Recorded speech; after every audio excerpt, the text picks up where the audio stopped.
आमदार जयंत पाटील यांचा खरा चेहरा जनतेसमोर आलेला आहे. निशिकांत भोसले पाटील या दृष्ट प्रवृत्तीला मतदार बाजूला करेल. सुसंस्कृत शांत विचारांचा मुखवटा परिधान केलेल्या आमदार जयंत पाटलांचा मुखवटा आता गळून पडलाय. त्यांचा मूळ चेहरा आता जनतेसमोर आलेला आहे. राजकीय द्वेषापोटी अनेक कुटुंबे उद्ध्वस्त आणि त्यांच्या संस्था संपवू पाहणाऱ्या या आमदारांना या पुढील राजकारणातून हद्दपार करण्यासाठी क्रांतिकारक मातीतील मतदार पुढे येईल. मला वाळवा तालुक्यातील जनतेनं साथ द्यावी असं आवाहन भाजपचे जिल्हाध्यक्ष निशिकांत भोसले पाटील दादा यांनी पत्रकार परिषदेत केले. यावेळी भाजपाचे प्रदेश सदस्य आणि इस्लामपूर विधानसभा प्रभारी प्रसाद पाटील, जिल्हा उपाध्यक्ष धैर्यशील पाटील, तालुका अध्यक्ष निवास पाटील प्रमुख उपस्थित होते. निशिकांत भोसले पाटील दादा म्हणाले, सांगली जिल्हा वेगळ्या राजकीय संस्कृतीचा आणि संस्कारांचा आहे. स्वर्गीय वसंतदादा पाटील, स्वर्गीय गुलाबराव पाटील, स्वर्गीय नागनाथ अण्णा नायकवाडी, स्वर्गीय एन.डी. पाटील, स्वर्गीय लोकनेते राजाराम बापू पाटील, स्वर्गीय प्रकाश बापू पाटील, स्वर्गीय मदन पाटील, स्वर्गीय जी.डी. बापूलाड अशा अनेक कर्तबगार माणसांचा जिल्हा म्हणून संपूर्ण महाराष्ट्रात परिचित आहे. सांगली जिल्ह्यातील तत्कालीन अनेक नेते मंडळींमध्ये मतभेद असायचे. ते विकासासाठी असायचे. ते मतभेद निवडणूक संपली की संपून जायचे. किंबहुना विरोधकांच्या चांगल्या धोरणाला, चांगल्या विचाराला पाठिंबा देण्याचा स्वर्गीय वसंतदादांनी सातत्यानं प्रयत्न केला. अशा सुसंस्कृत नेत्यांच्या जिल्ह्यांमध्ये एक अत्यंत खुनशी, कपटी, वैरभावना जागृत ठेवणारा, द्वेषाचं राजकारण पराकोटीचं करून विरोधकांची कुटुंब उद्ध्वस्त करण्यासह त्यांच्या संस्था उद्ध्वस्त करण्यापर्यंत प्रयत्न करणारा नेता या तालुक्यात जन्माला आला, हे वाळवा तालुक्यातील जनतेसाठी मोठी दुर्दैवाची बाब आहे. स्वर्गीय वसंतदादा, स्वर्गीय राजाराम बापू यांच्या वैचारिक मतभेदाचा लढा संपलेला असताना त्यांच्या निधनानंतरही 3 पिढ्या तो द्वेष डोक्यात ठेवून स्वर्गीय वसंतदादा यांचे नातू प्रतीक आणि आता विशाल पाटलांपर्यंत दादा घराण्याचं राजकीय अस्तित्व संपवण्याचं आणि त्यांना राजकीयदृष्ट्या उद्ध्वस्त करण्याचा कुटील कारस्थान वाळवा तालुक्याचा अविचारी नेता करत आहे. ही अत्यंत दुर्दैवाची बाब आहे. शुक्रवारी महाराष्ट्र राज्याचे माजी पोलीस आयुक्त परमवीर सिंग यांनी माजी मंत्री तथा या तालुक्याचे 35 वर्ष राहिलेल्या आमदारांचा खरा चेहरा महाराष्ट्रापुढे आणलेला आहे. सुसंस्कृत शांत विचारांचा मुखवटा परिधान केलेल्या आमदार जयंत पाटलांचा मुखवटा गळून पडल्यानंतर मूळ चेहरा समोर आल्यावर या जिल्ह्यातल्या अनेक राजकीय लोकांना त्यांच्यावर आलेले प्रसंग किंवा राजकीय जीवनातून त्यांना उठवण्याची केलेली कटकारस्थानं हे डोळ्यासमोर आली असतील. माझ्यासारखा सामान्य कार्यकर्ता सर्वसामान्य कुटुंबातून पुढे येऊन शैक्षणिक आणि आरोग्य मंदिर उभं करतोय. हजारो रुग्णांना मोफत उपचार देतोय. रुग्णसेवा ही ईश्वर सेवा म्हणून करतोय. परंतु राजकीय द्वेषापोटी ते माझी संस्था आरोग्य मंदिर संपवायला निघाले गेले. माझ्या वृद्ध आईवर, पत्नीवर तसेच शिक्षण मंडळाच्या संचालक मंडळावर गुन्हा दाखल करण्यासाठी ते पोलीस प्रशासनावर दबाव आणत होते. हे आता सिद्ध झालं आहे. त्यामुळे आता त्यांना यापुढे त्यांच्या पद्धतीनं जशास तसं उत्तर दिलं जाईल असं निशिकांत दादा यांनी यावेळी सांगितलं आहे. ते मतभेद निवडणुका संपल्या,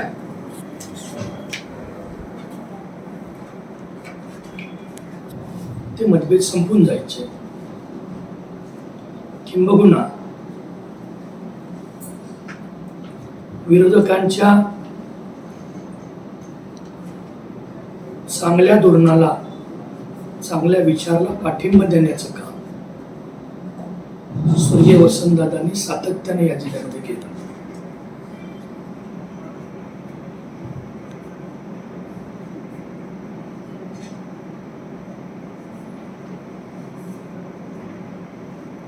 अशा सुसंस्कृत नेत्यांच्या जिल्ह्यामध्ये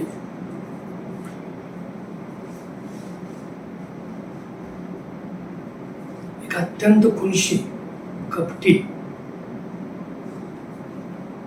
वैरभावना जागृत ठेवणारा,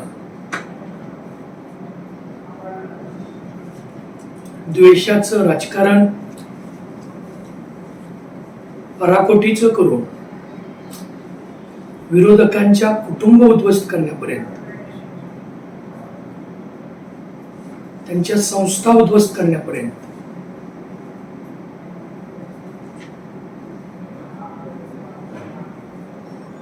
प्रयत्न करणारा एक नेता या तालुक्यामध्ये जन्माला आला, ही या तालुक्यातील जनतेची खूप मोठी दुर्दैवाची बाब आहे. तालुक्याच्या जनतेच्या दृष्टीनं खूप मोठी दुर्दैवाची बाब आहे. स्वर्गीय वसंतदादा, स्वर्गीय राजाराम बापू यांच्या वैचारिक मतभेदाचा लढा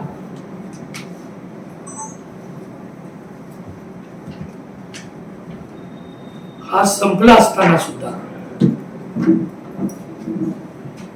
त्यांच्या निधनानंतर 3 पड्यात तो द्वेष डोक्यात ठेवून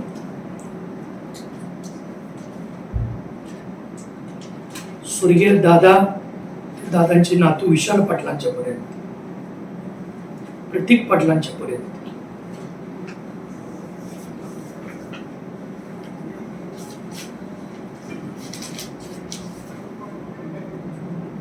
दादा घराण्याचं राजकीय अस्तित्व संपवण्याचं, त्यांना राजकीय दृष्ट्या उद्ध्वस्त करण्याचं कुटील कारस्थान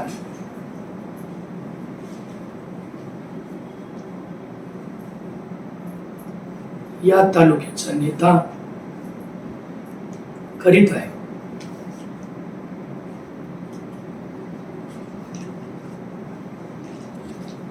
ही अत्यंत दुर्दैवाची बाब आहे.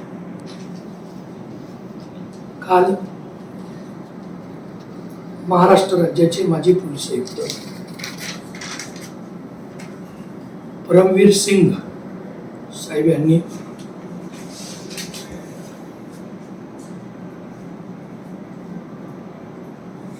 माजी मंत्री तथा या तालुक्याचे आमदार, 35 वर्ष राहिलेले आमदार, यांचा खरा चेहरा महाराष्ट्राच्या पुढे आणला.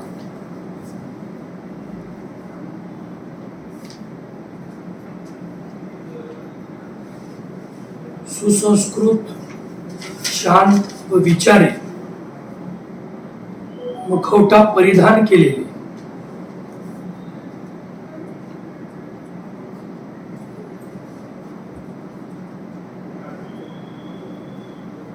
जयंत पाटलांचा मुखवटा गळून पडल्यानंतर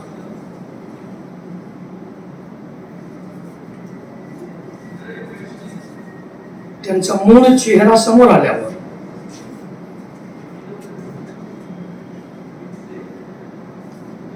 या जिल्ह्यातल्या अनेक राजकीय लोकांना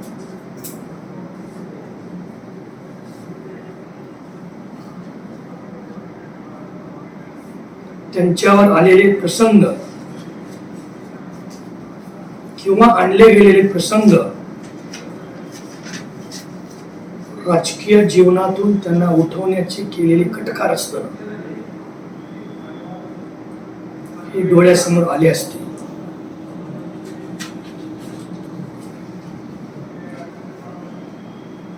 माझ्यासारखा कार्यकर्ता सर्वसामान्य कुटुंबातून पुढे येऊ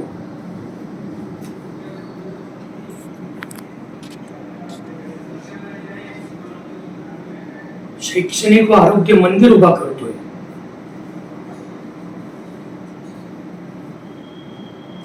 व हजारो रुग्णांना मोफत उपचार करतोय.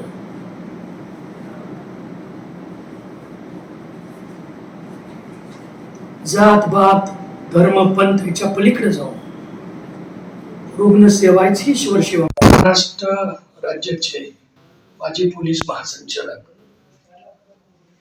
सन्माननीय परमवीर सिंग साहेबांनी काल प्रेसमध्ये एबीपी माझ्याशी बोलताना जयंत पाटील जलसंपदा मंत्री असताना मंत्रिपदाचा दबाव टाकून परमवीर सिंग यांना प्रकाश इन्स्टिट्यूट ऑफ मेडिकल सायन्स आणि प्रकाश हॉस्पिटलच्या डॉक्टर, त्याचे संचालक मंडळ यांच्यावर खोट्या केसेस दाखल करा, हा जो दबाव ते त्या ठिकाणी टाकत होते त्याचा पर्दाफाश त्या ठिकाणी त्यांनी केलेला आहे.